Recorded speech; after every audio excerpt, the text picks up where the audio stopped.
Hello friends, ओम श्री गणेशाय नमः। जय माता दी। आप सभी का स्वागत है आपकी अपनी यूट्यूब चैनल पर। आप सभी को नवरात्रि की हार्दिक शुभकामनाएं।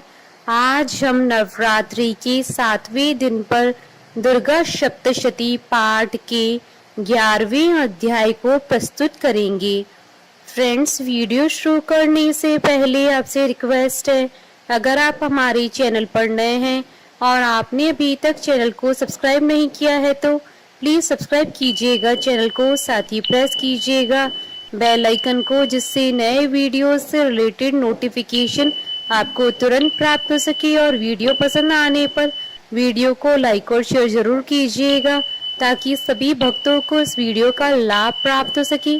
और कमेंट बॉक्स में जय माता दी जरूर लिखिएगा। या देवी सर्वभूतेषु शक्ति रूपेण संस्थिता नमस्तस्यै नमस्तस्यै नमस्तस्यै नमो नमः।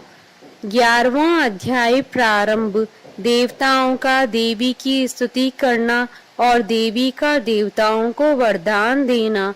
महर्षि मेधा कहते हैं, दैत्य के मारे जाने पर इंद्रादि देवता अग्नि को आगे करके कात्यायनी देवी की स्तुति करने लगे। उस समय अभीष्ट की प्राप्ति के कारण उनके मुख खिले हुए थे। देवताओं ने कहा, हे शरणागतों के दुख दूर करने वाली देवी, तुम प्रसन्न हो। हे संपूर्ण जगत की माता, तुम प्रसन्न हो।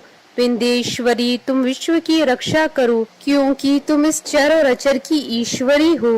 हे देवी, संपूर्ण जगत की आधार रूप हो, क्योंकि तुम पृथ्वी रूप में भी स्थित हो और अत्यंत पराक्रम वाली देवी हो। तुम विष्णु की शक्ति हो और विश्व की बीज परम माया हो, और तुमने ही इस संपूर्ण जगत को मोहित कर रखा है। तुम्हारे प्रसन्न होने पर ही यह पृथ्वी मोक्ष को प्राप्त होती है। हे देवी, ये संपूर्ण विद्याएं तुम्हारे ही भिन्न भिन्न स्वरूप हैं। इस जगत में जितनी स्त्रियां हैं वह सब तुम्हारी ही मूर्तियां हैं। एकमात्र तुमने ही इस जगत को व्याप्त कर रखा है। तुम्हारी स्तुति किस प्रकार हो सकती है, क्योंकि तुम परम बुद्धि रूप हो और संपूर्ण प्राणी रूप स्वर्ग और मुक्ति देने वाली हो। अतः ऐसी रूप में तुम्हारी स्तुति की गई है। तुम्हारी स्तुति के लिए इससे बढ़कर और क्या युक्तियां हो सकती हैं। संपूर्ण जनों के हृदय में बुद्धि रूप होकर निवास करने वाली, स्वर्ग तथा मोक्ष प्रदान करने वाली, हे नारायणी देवी, तुमको नमस्कार है। काला काष्ठा आदि रूप से अवस्थाओं को परिवर्तन की ओर ले जाने वाली तथा प्राणियों का अंत करने वाली नारायणी, तुमको नमस्कार है। हे नारायणी, संपूर्ण मंगलों की मंगल रूप वाली, हे शिवे, हे संपूर्ण प्रयोजनों को सिद्ध करने वाली, हे शरणागत वत्सला, 3 नेत्रों वाली गौरी, तुमको नमस्कार है। सृष्टि स्थित तथा संहारव की शक्ति भूता सनातनी देवी, गुणों का आधार तथा सर्व सुखमयी नारायणी, तुमको नमस्कार है।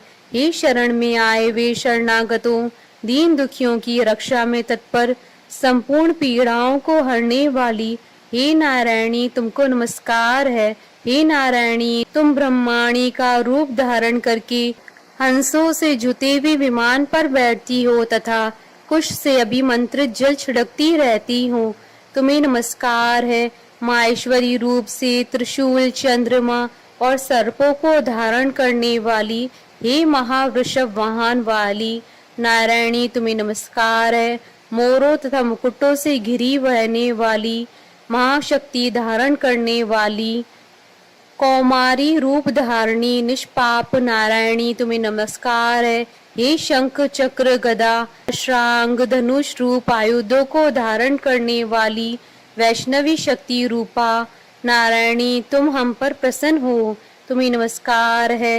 हे दांतों पर पृथ्वी धारण करने वाली, वरारूपिणी कल्याणमयी नारायणी, तुम्हें नमस्कार है। हे उग्र नरसिंह रूप से दैत्यों को मारने वाली, त्रिभुवन की रक्षा में संलग्न रहने वाली नारायणी, तुम्हें नमस्कार है।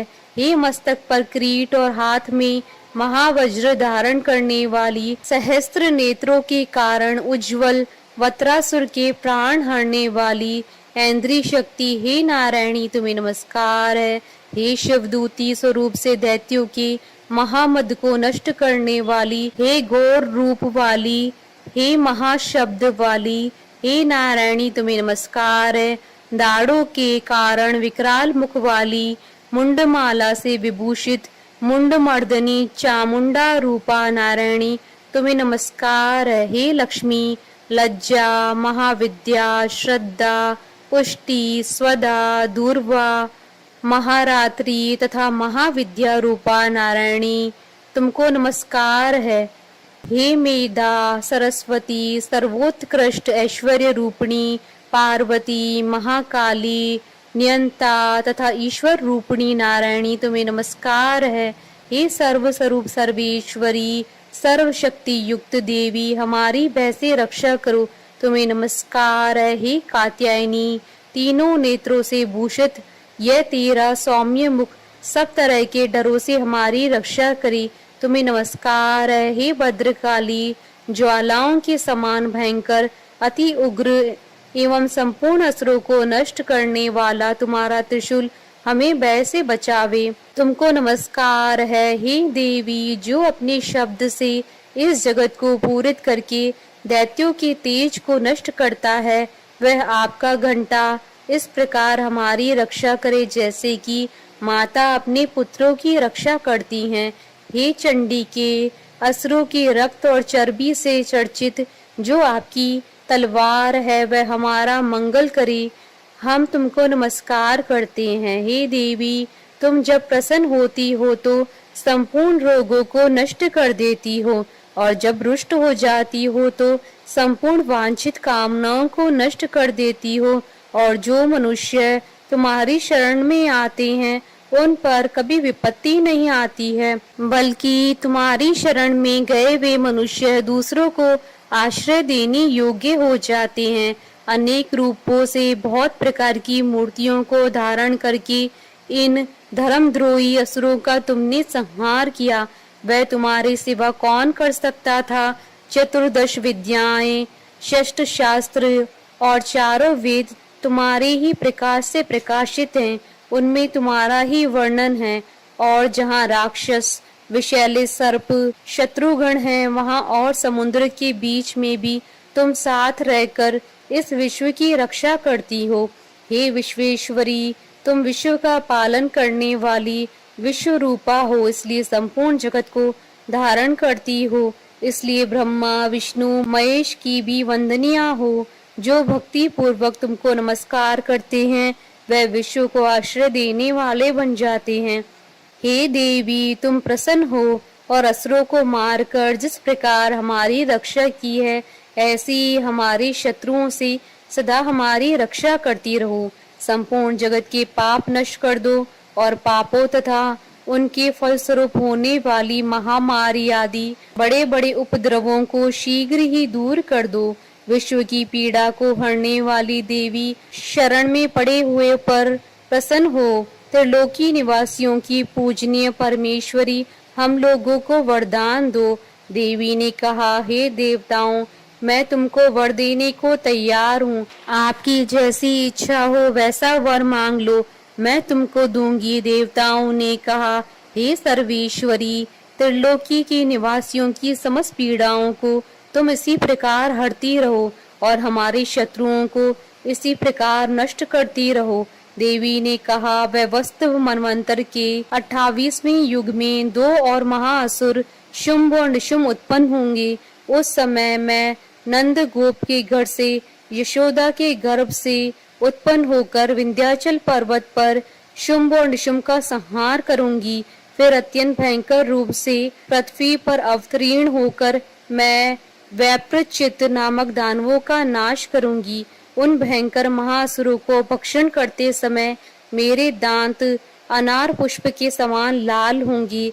इसके पश्चात स्वर्ग में देवता और पृथ्वी पर मनुष्य मेरी स्तुति करते हुए मुझे रक्त दंतिका कहेंगे। फिर जब 100 वर्षों तक वर्षा न होगी तो मैं ऋषियों की स्तुति करने पर आयो निज नाम से प्रकट होंगी और अपने 100 नेत्रों से ऋषियों की ओर देखूंगी। अतः मनुष्य सताक्षी नाम से मेरा कीर्तन करेंगे।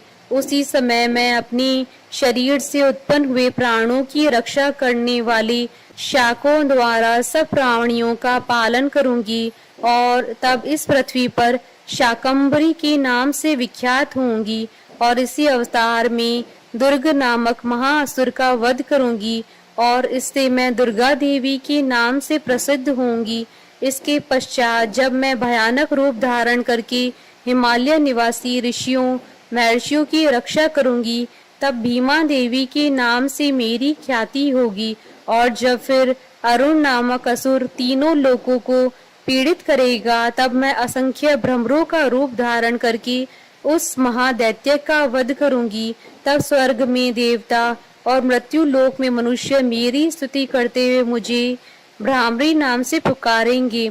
इस प्रकार जब जब पृथ्वी राक्षसों से पीड़ित होगी तब तब मैं अवतरित होकर शत्रुओं का नाश करूंगी। इति श्री दुर्गा सप्तशती पाठ का 11वां अध्याय संपूर्ण हुआ। जयकारा मां माईदा बोलिए सच्चे दरबार की जय।